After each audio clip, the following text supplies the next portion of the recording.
Okay, so this video, I think, was a student project on quantitative easing. So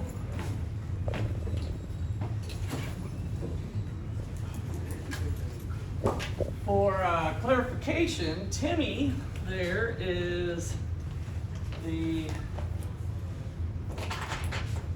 Treasury Secretary. So Timmy is the Treasury Secretary.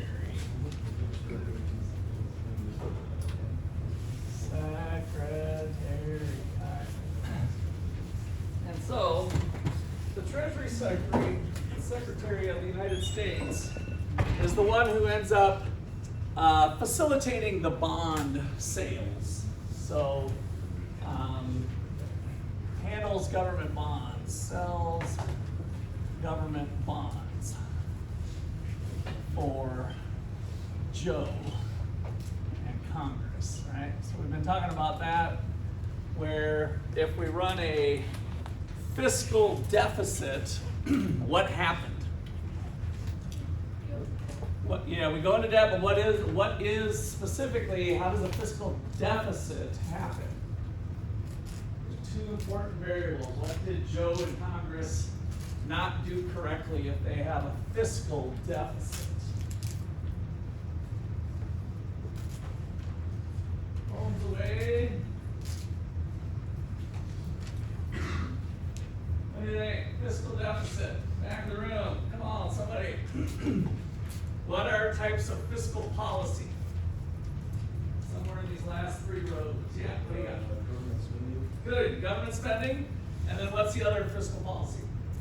Taxes. And so if they have a fiscal deficit, what happened in a given year? Between taxes and government spending, you're nailing it. They spend too much. They spent too much, yeah, too much relative to. You're on it. You're just this close. You're just one word away. Huh? Yeah, and so, but the two policies are tax collections, right, and government spending. So they spent too much relative to what with taxes? Did they collect enough in taxes or not enough? Not enough, right? So when they do that, so the deficit is when G, government spending, is bigger than T, tax collections. So this implies a deficit, and specifically a fiscal deficit anytime we're talking about government side of the books.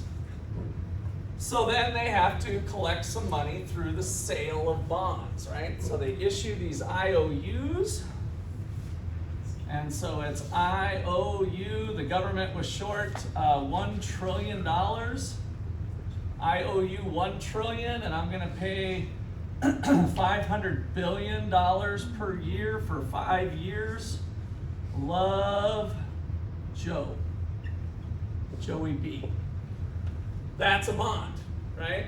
It's a piece of paper, it's an IOU, it's a contract essentially between you and the US government for $1 trillion. Now they don't usually have $1 trillion increments, right? So they'd be a little bit smaller, but that is what's going on with the fiscal side of the house. And then on the monetary side of the house is what I want you to watch in this video. So how does your extra credit here is how does the Fed increase the money supply without printing more money?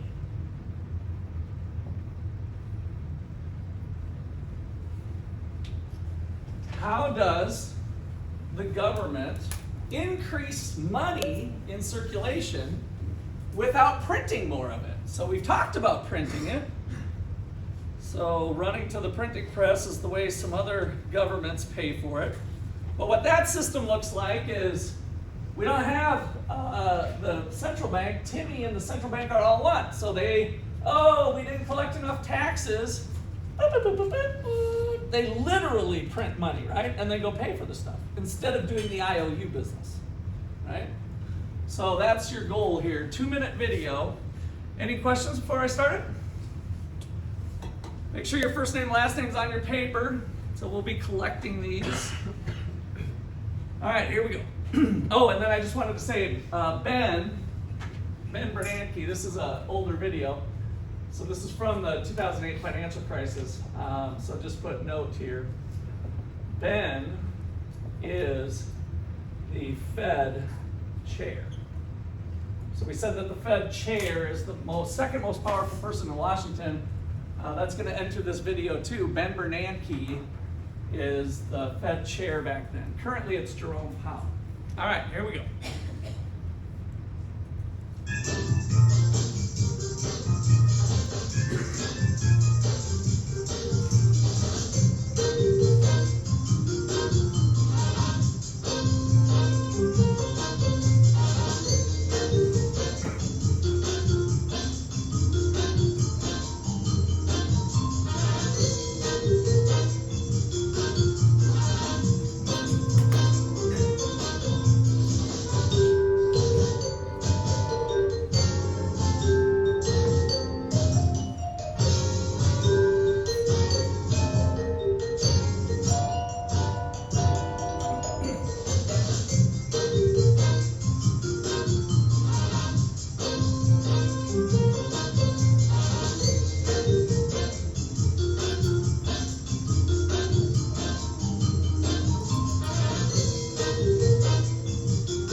Answers down.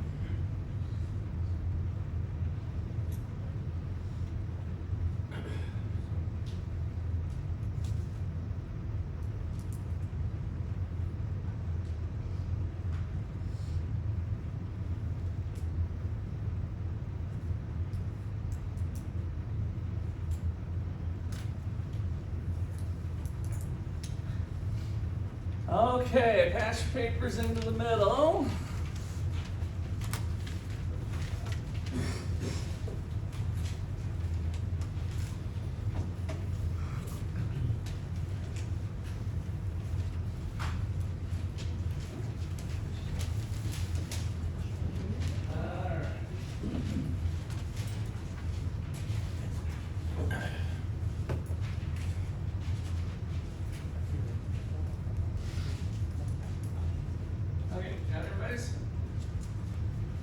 So how did, what was the answer? How did we do it here? How did we get the money into the, how did we get more money without printing it? So, Mary?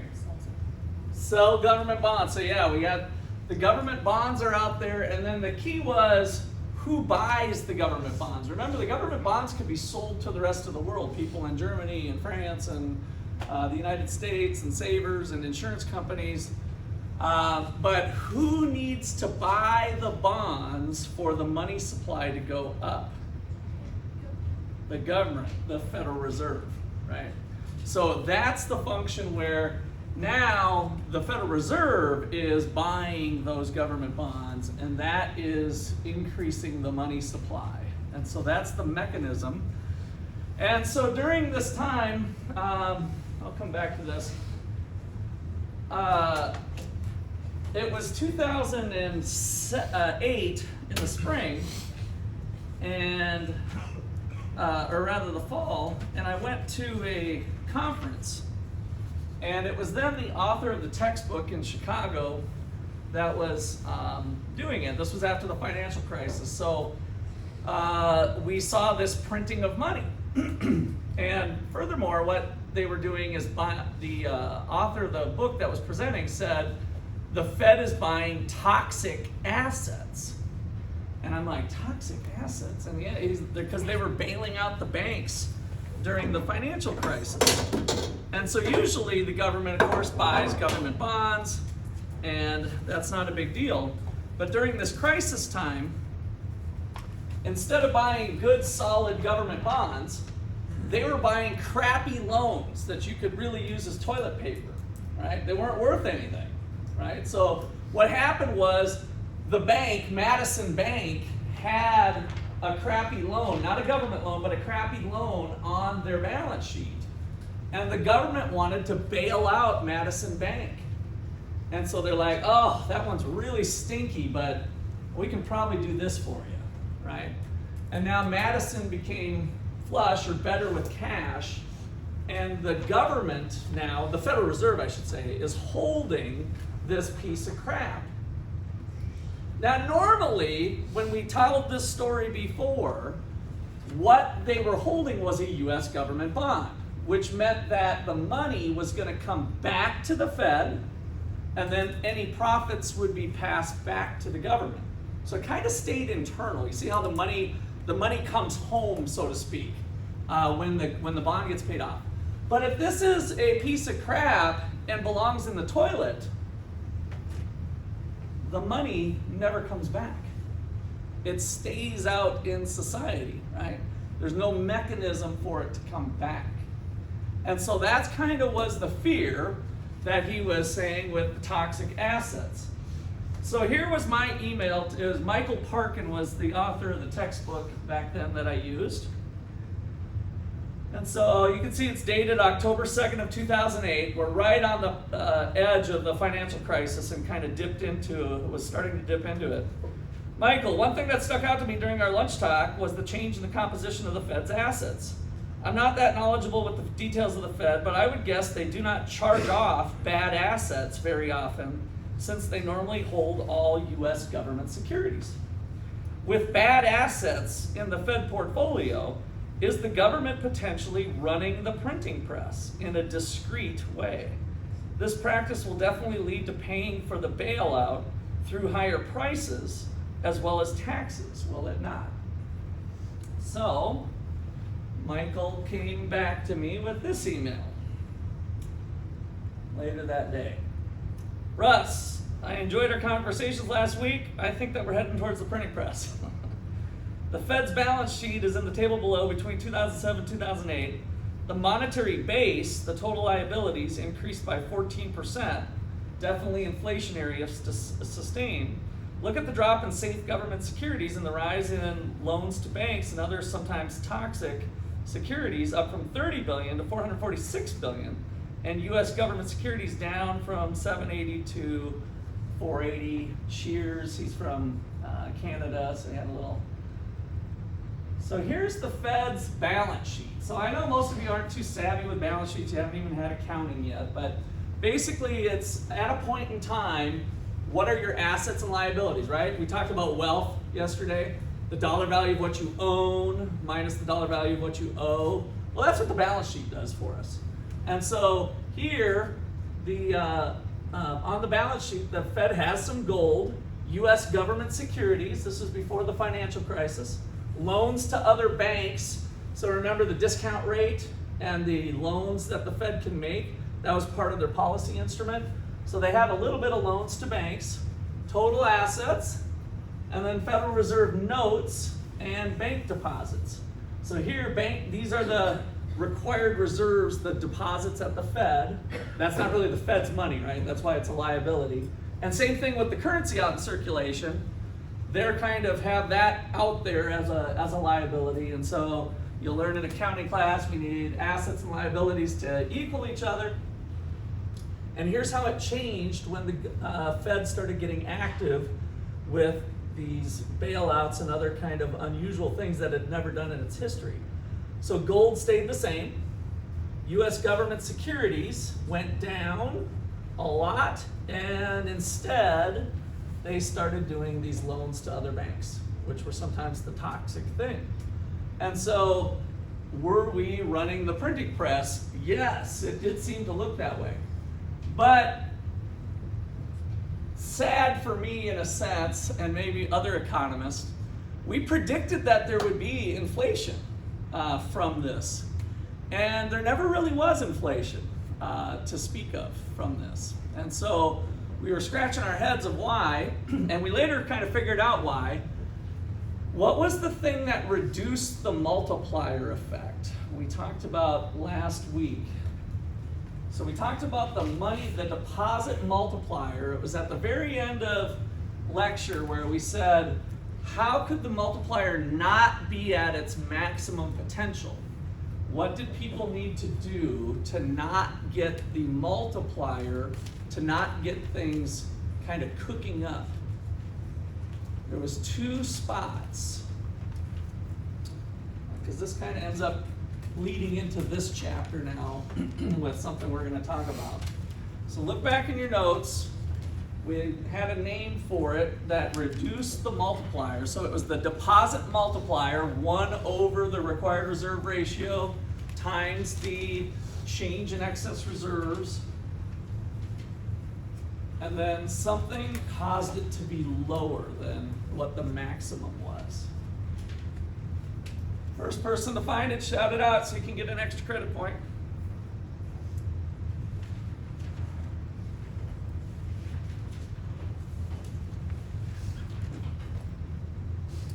I got my extra credit pen ready. It should be right where you had the deposit multiplier. 1 over, remember where we did the Madison found 10,000 in the shoebox, and then she deposited it at the bank. The bank held back 20%, but then loaned out. If you found it, shout it out.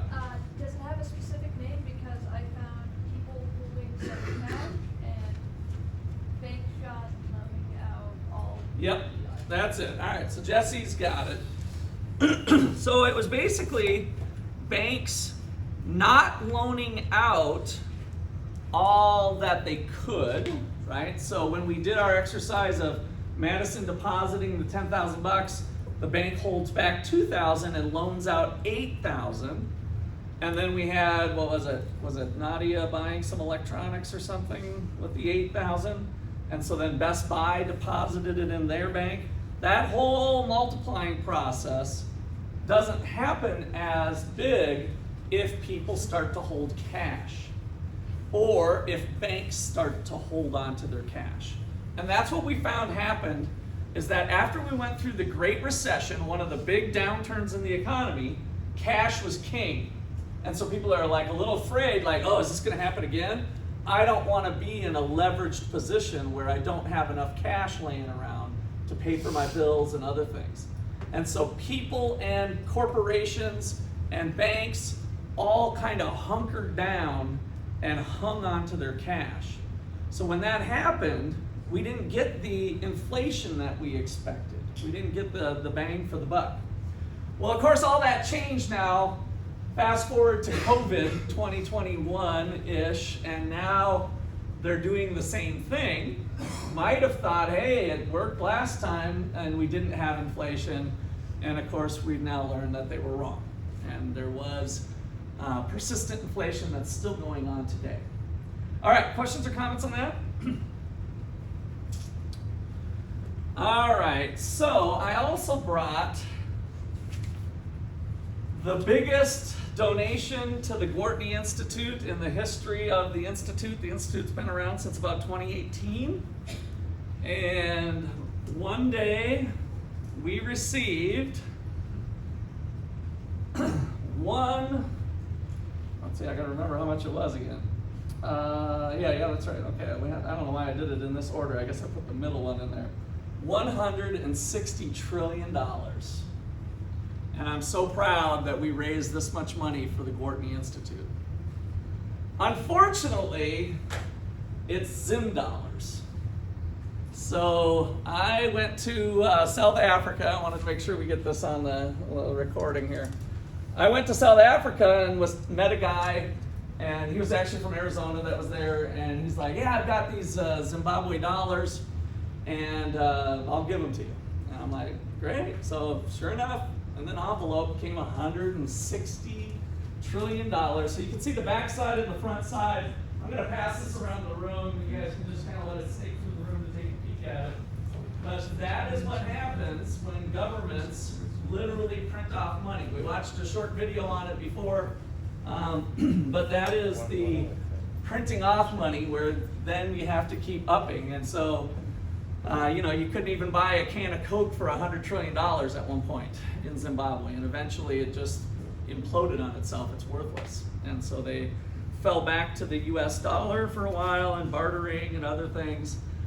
And then they were good for a while, and now they've been bad the last couple of years, and they're kind of falling back into their old ways, unfortunately.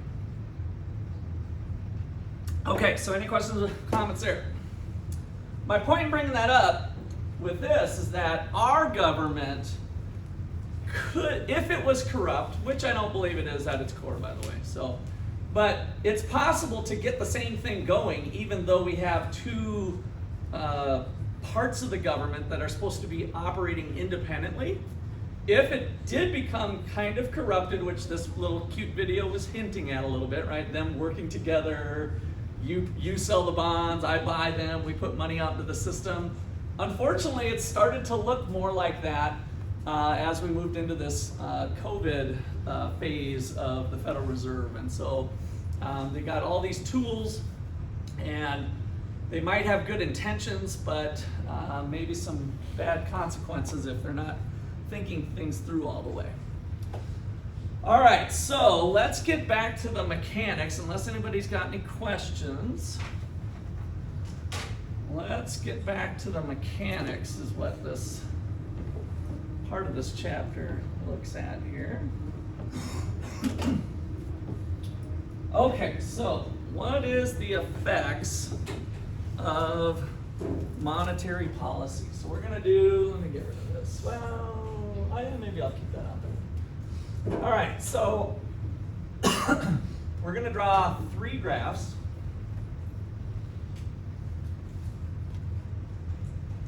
So 3 graphs and kind of tie things together now of all of these markets we've been creating.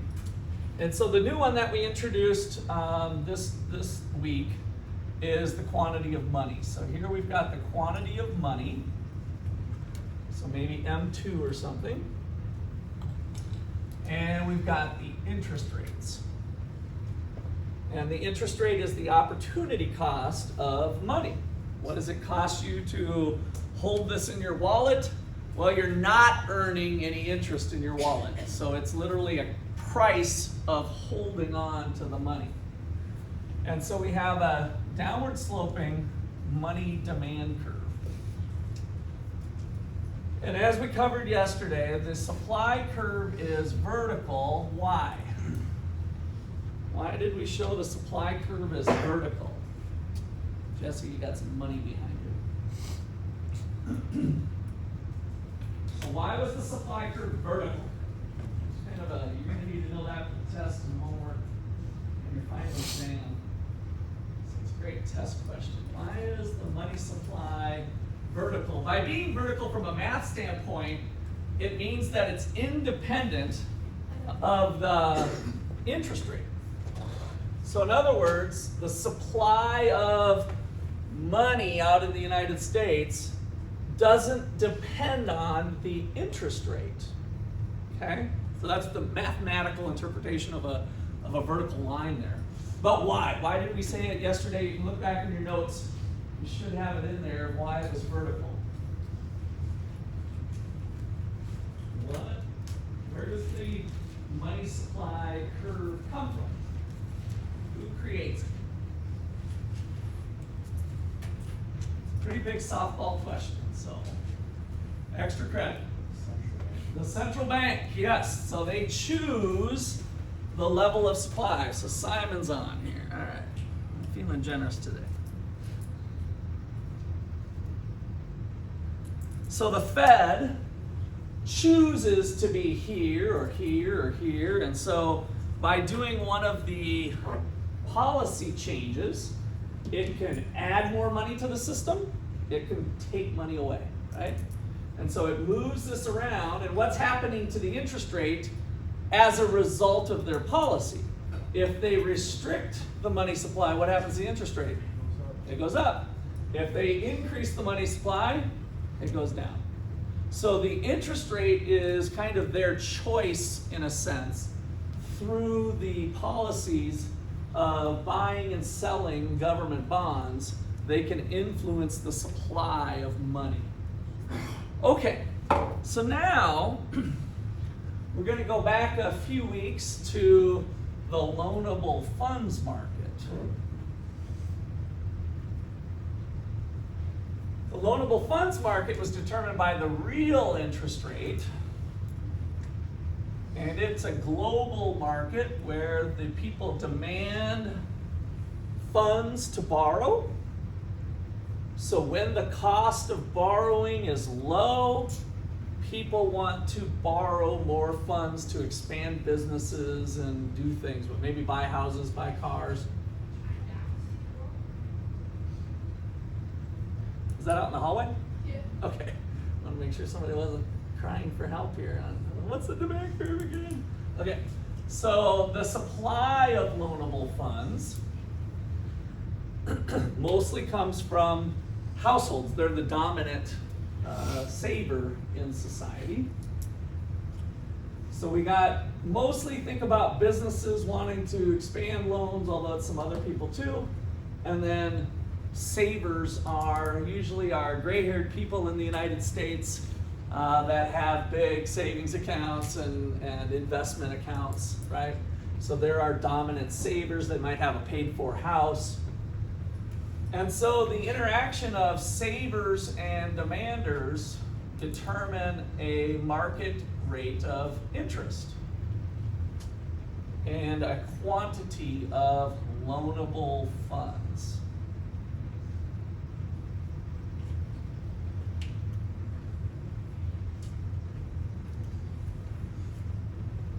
Now in the previous chapter, just so that kind of tie back a few things, since we're gelling things together and we're talking about government bonds over here. So if the government runs a deficit, they demand some loanable funds, right? So when we sell the COVID bonds, then we would demand some loanable funds, and it would raise up the interest rates. And this is where we got that crowding out effect, where private businesses are seeing higher interest rates because of the government coming in with demand for loanable funds, and then they end up getting less loans. So it was a crowding out effect story with that. All right, so we've got an interest rate from the money. Let's put our equilibrium starting place here. So we're at I1, and let's just put $1, quantity of money. And then downstairs, we're going to put our goods market. So we have real GDP and the price level. So now we've got a little interjection of the prices and quantities. And so we have a upward sloping supply, short run aggregate supply.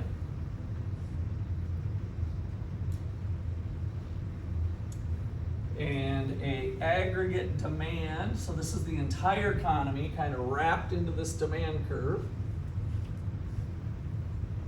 We can think about our cigarettes a little bit with that one. We've got consumption of goods, investment in goods from businesses, government spending. And then we'll put this in a long run equilibrium here, where the full employment level of the economy is shown by where the long run aggregate supply curve is. The long run aggregate supply curve is also perfectly vertical, which means mathematically it's independent of what? Tim? Of the price level, good. So in other words, the price level's high, the price level's low. It doesn't matter. The economy's going to be where it's going to be in terms of real GDP, and the full employment level of real GDP is independent of what's going on with the price level. All right, so again, just kind of helpful starting place here. We'll just say that the price level is currently at 100.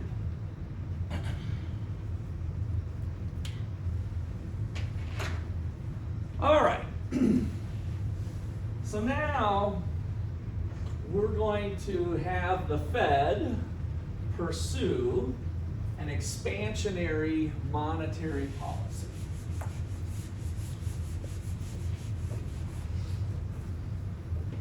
So what is the short run and long run effect of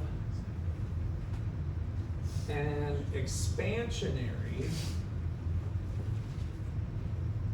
monetary policy?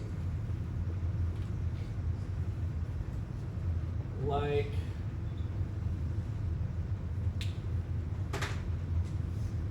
was it a purchase of bonds or a sale of bonds that increased the money supply, expanded the money supply? Did we do an open market purchase or an open market sale?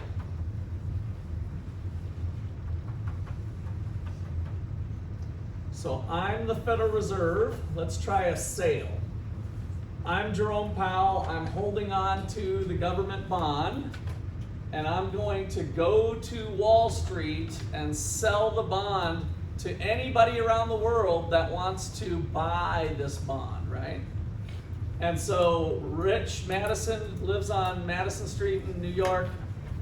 She's like, I'll buy one of those bonds. I could use that in my portfolio. And so Madison ends up buying the bond.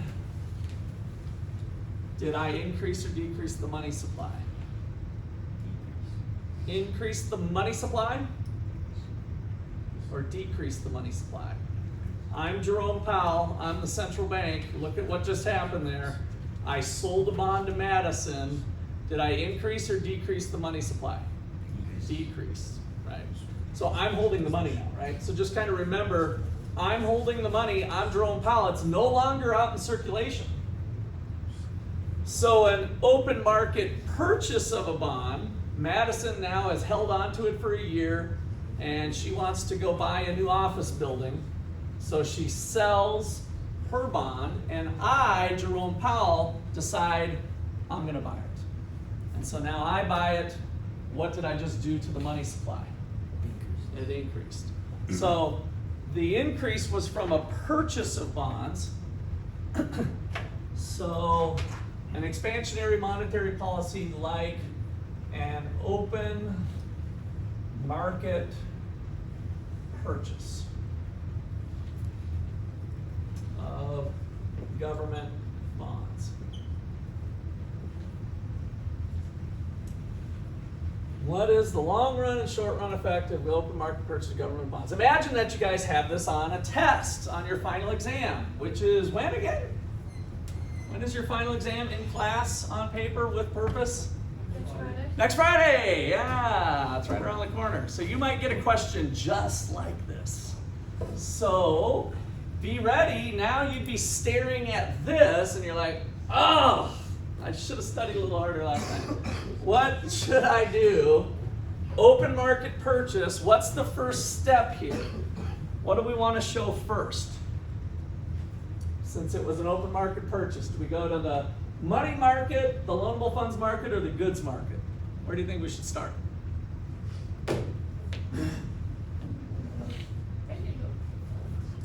So we did an open market purchase. Where do you think would be a good place to start?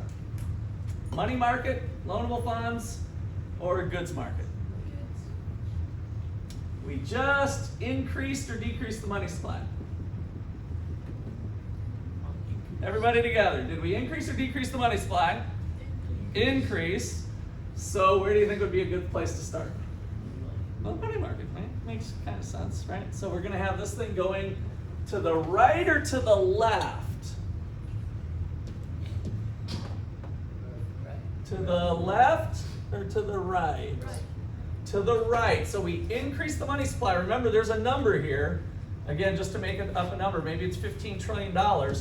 If they bought $1 trillion worth of bonds, then we just increased the money supply to 16 trillion.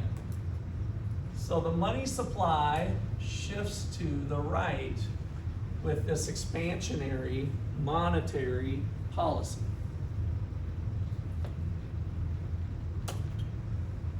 Okay, so short run effect. Let's start summarizing this right away here. Short run effect.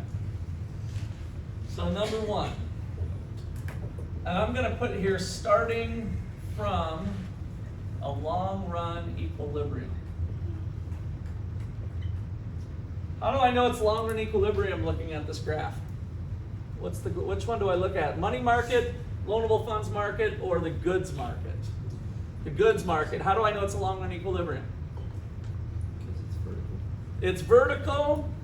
We're right on the full employment level. Where is the current state of the economy always shown by? The intersection of what? The current state of the economy. Like where we are today. Where does that, what two curves do I use to show that? Arthur? Short run and the aggregate demand. Good. The short run and the aggregate demand, where those two intersect. So if they're intersecting, let me just pick one up here, that's where we are today. If they're here, that's where we are today. If they're here, that's where we are today. If they're here, that's where we are today, right? So it's always the intersection of aggregate demand and short run aggregate supply shows where we're at today. And where we're at today is at the long run equilibrium. All three curves intersect. So starting from long run equilibrium, which means all three intersect in the goods market.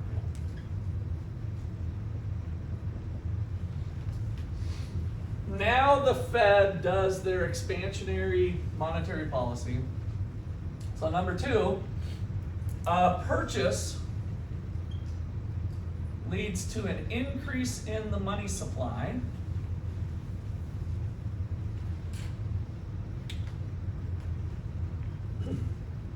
And what happened to interest rates? Up or down? Down. So we're just watching the new equilibrium. So interest rates fall to I2 when the money supply grows to 16 trillion. All right. So now it gets a little fun. With low interest rates, who likes that? Who likes the low interest rates? Except for banks. Yeah, some people are digging the low interest rates. Savers may not be digging it too much.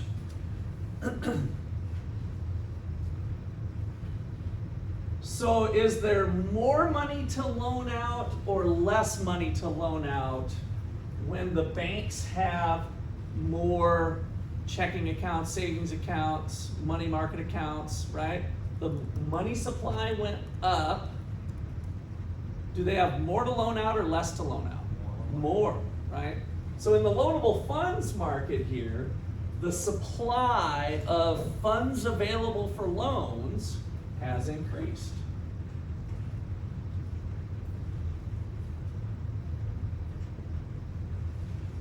So those two things kind of work together. So first of all, I wanted to do increase in the money supply leads to a decrease in nominal interest rates, or the money interest rate. Number three, the increase in the money supply led to an increase in the supply of loanable funds.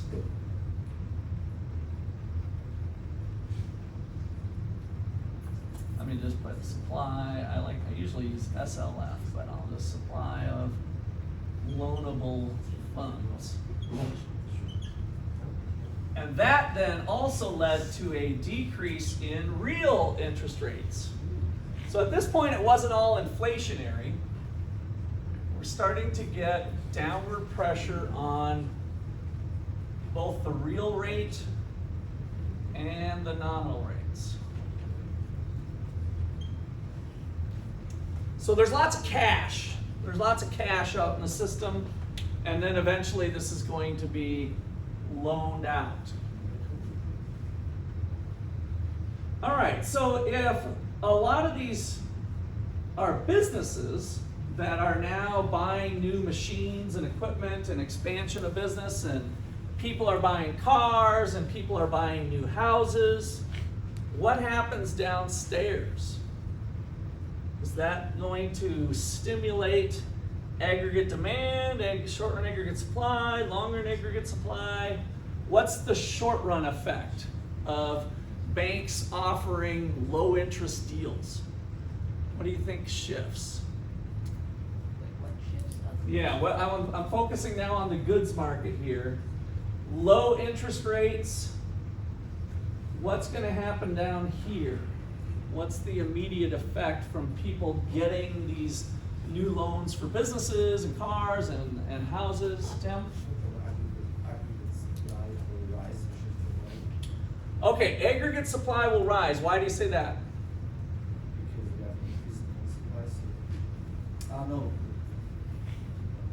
Okay, so we're gonna get there. That's not gonna be the immediate effect. So if you have a low interest loans are now being flashed on your phone with the pop-up ads, and you're feeling pretty good about the economy, right? You've got a job, you're gainfully employed, and so are you gonna run out and buy, are you tempted to buy a new car with low interest rates? 0%, right? Low interest rates for houses, businesses are thinking about expanding their business. So low interest rate environment created by the expansionary monetary policy leads to an increase in the demand for cars and investments and houses and other goods, flat screen TVs, whatever. So this ends up doing this down here with the new aggregate demand curve.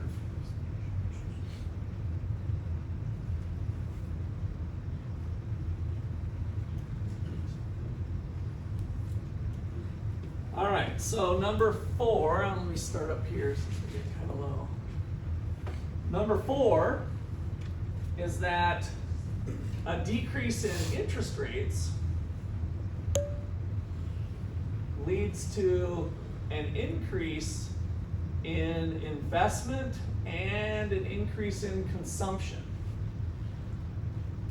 And I'll just put here, recall our cigarettes. The overall economy can be broke down into cigarettes. And so with low interest rates, we're stimulating consumption and we're stimulating investment by businesses, which then is pumping up the economy to move to a level higher than where we were.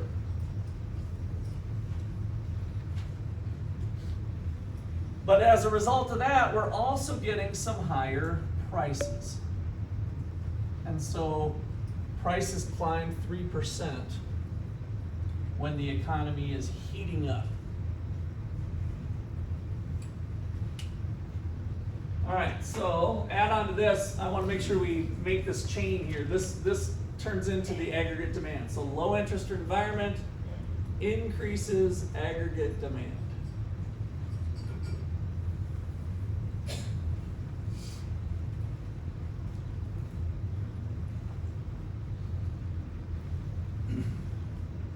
Okay. So that is our short run effect. What happens in the long run? So this goes back 3 weeks ago, I think, when we covered this stuff. So we got to dust the cobwebs off. Your midterm had one of these problems in there. Where do we go in the long run? Tim?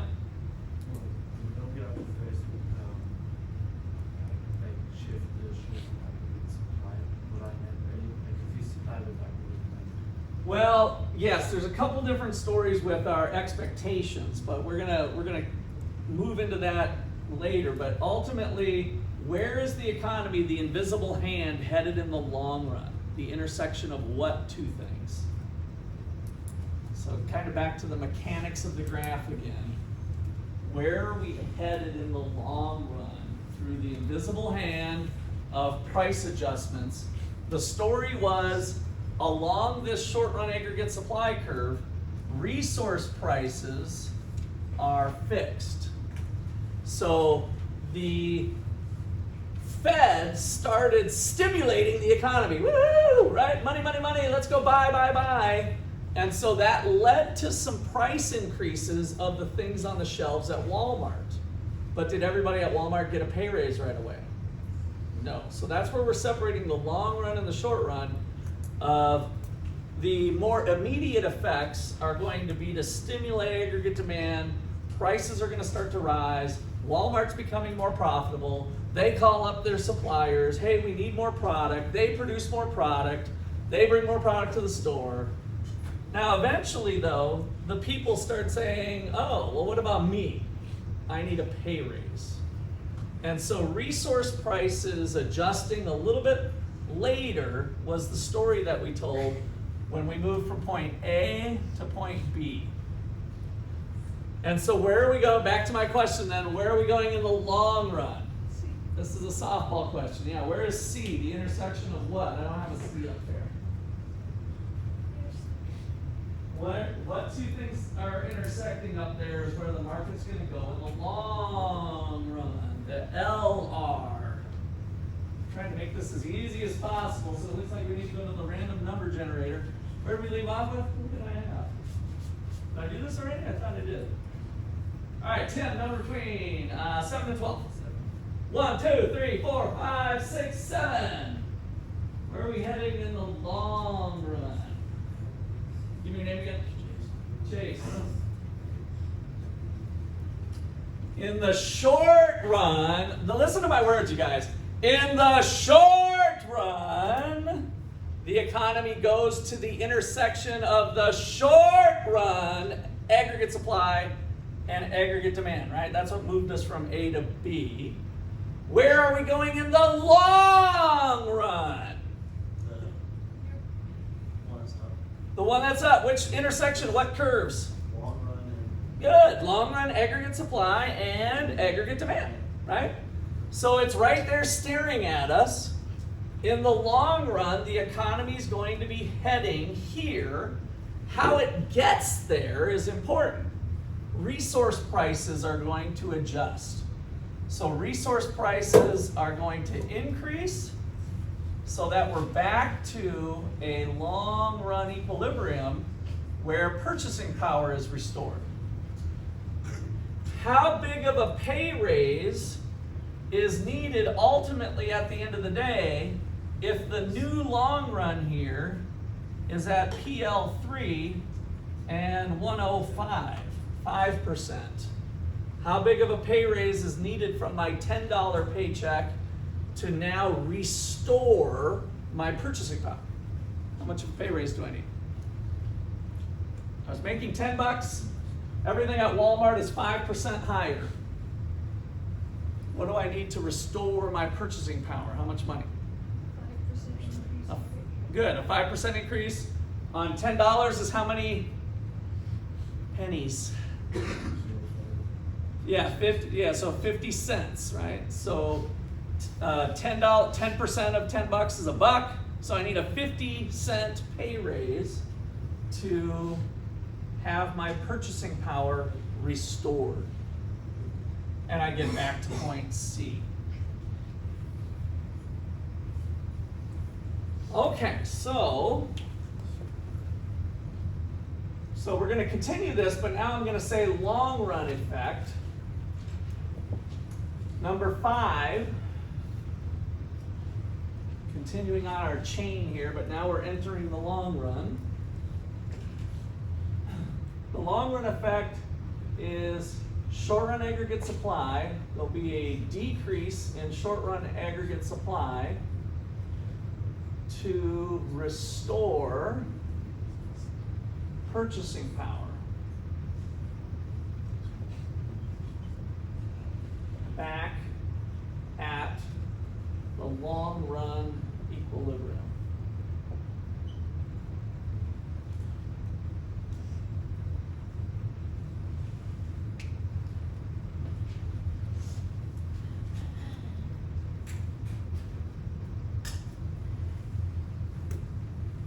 Okay, so inflation's going up. What happens to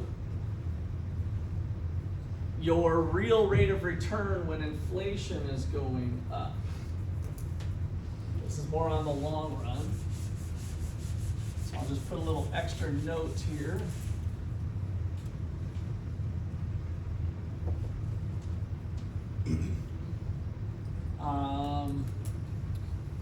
What happens when inflation occurs in the long run? So the real rate of interest, we've done in a few different chapters, is the nominal rate of interest minus the inflation rate.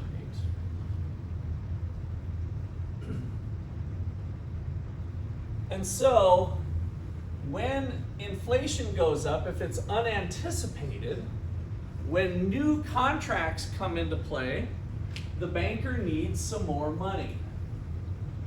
So, an increase in inflation, and let me use the word unanticipated. Unanticipated inflation, an increase in unanticipated inflation causes a decrease in the real rate of interest just by this Fisher equation.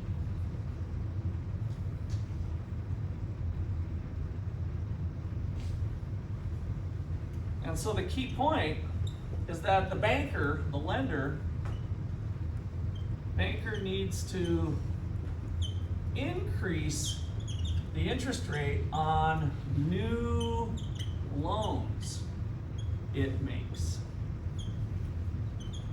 to offset the increase in inflation.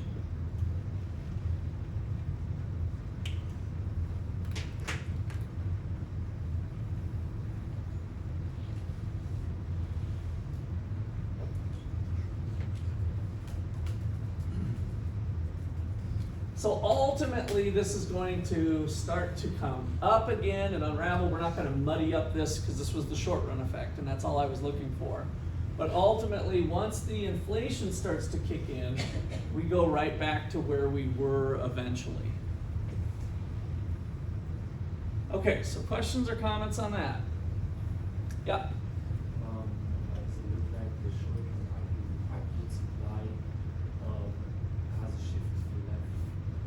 It is a shift to the left. Oh, did I put the wrong? Yeah, to the downward. So this is the long run effect when resource prices are rising because they're catching up, right? So the supply decreases. Yes. So then supply, the short run aggregate supply shifts back to this point C, and the economy comes back to rest at a higher price level. Okay. Any other questions or comments? Well, all right. One of my favorite economists, Milton Friedman, was probably the utmost expert in monetary policy. Was? And yes, well, he's dead now. So he's got that. And so he made a prediction on some policies using what's called the quantity theory of money. So Milton Friedman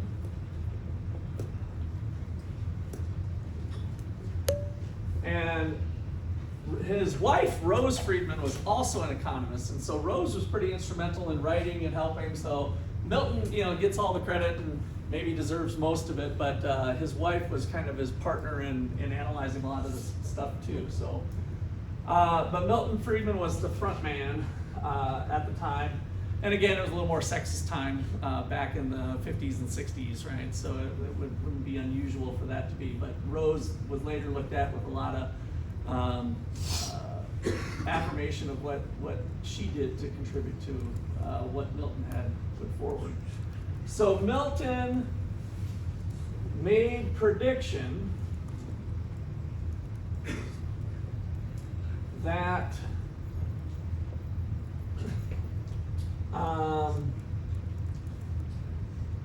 increases in the money supply would be inflationary in the 70s.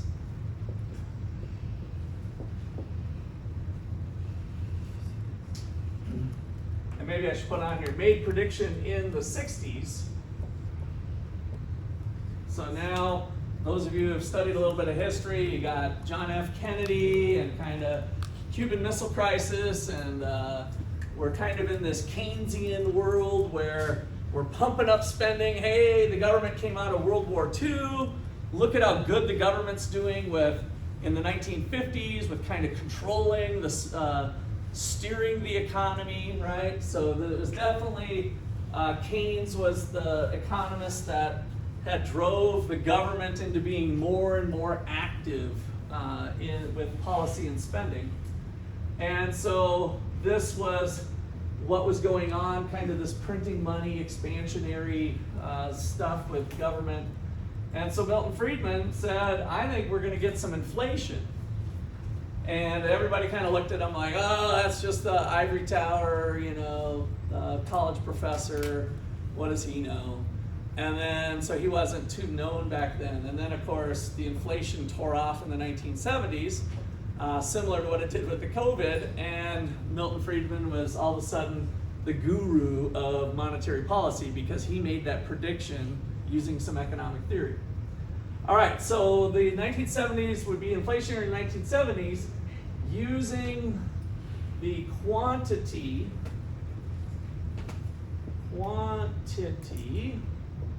theory of money.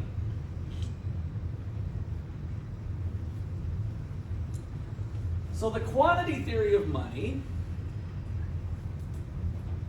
says we can't just print money to make prosperity. And ultimately it's going to be inflationary. And so he kind of laid it out like this. So recall that nominal GDP, the dollar value of all final goods and services produced within the nation's boundaries over the course of the year, nominal GDP was a combination of prices and the real quantities. And so nominal GDP can be thought of as the price level times real GDP. So really this is kind of price times quantity in a sense, right? Where this is real GDP.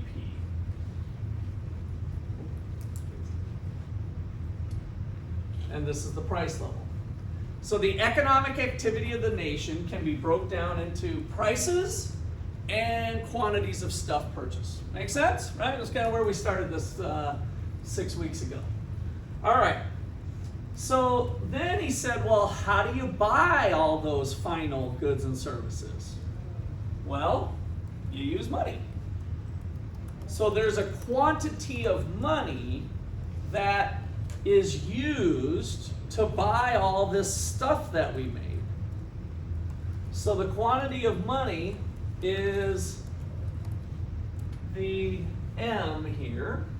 So the M is the quantity of money.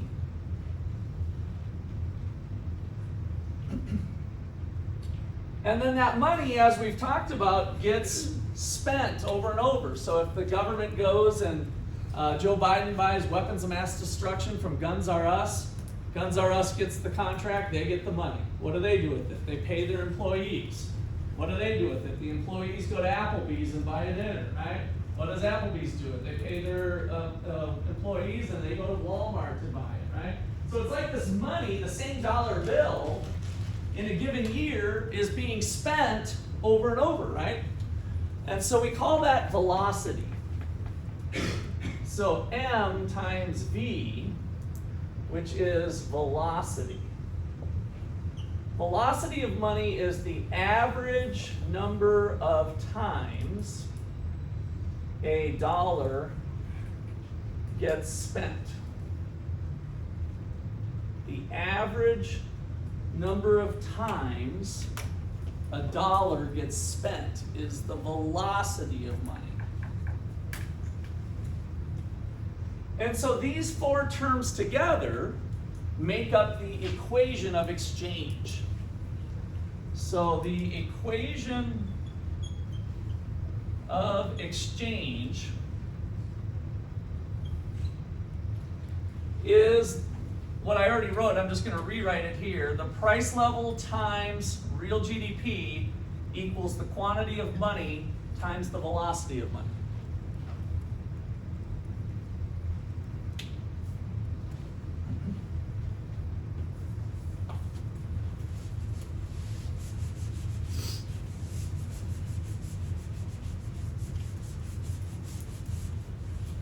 All right, and so then here's the heart of his theory, the quantity theory of money, and I'll rewrite that up here too. So the quantity theory of money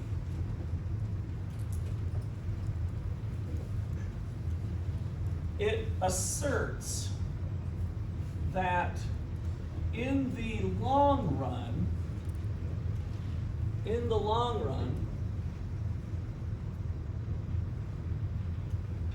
real GDP and velocity are fixed. I'll put parentheses stable.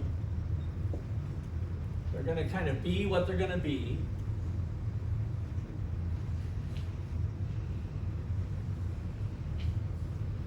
So real GDP, that was our fixed thing here, right? So the full employment level of GDP is fixed.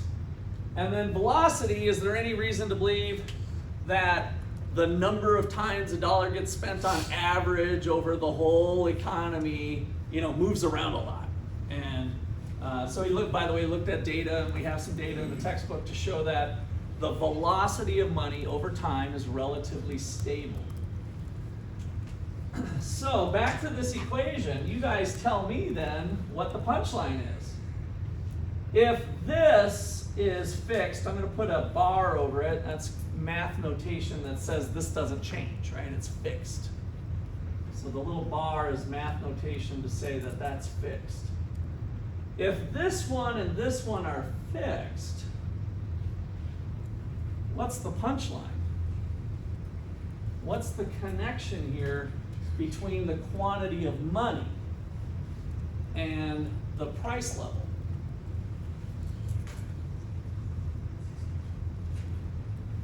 If the Federal Reserve increases this by 10%, what do you predict will happen here? If this goes up by 10%, this is fixed, what happens over here? Jesse? Price increases by 10%? Price increases by 10%. That's inflation of 10%, right? So our inflation variable is the rate of change of the price level. So this goes up by 5%, this goes up by 5%. This goes up by 20%, this goes up by 20%. You're the leader of Zimbabwe, and this goes up by 1,000%. This goes up by 1,000%, right? That's the heart of the quantity theory of money, is that in the long run, changes in the money supply will see proportional changes in the price level. Money has no real effects. It's just inflationary. So let's finish off this statement and then I'll open it up for questions. Asserts that in the long run, real GDP and velocity are fixed. Therefore, changes in the money supply will be met with proportionate changes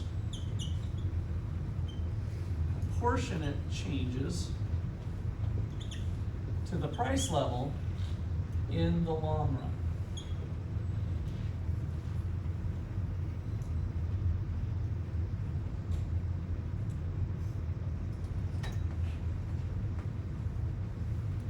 So for example, percentage change in the money supply of 7% leads to a percentage change in the price level, which is equal to inflation, which equals 7%. So these two things are going to always match in the long run.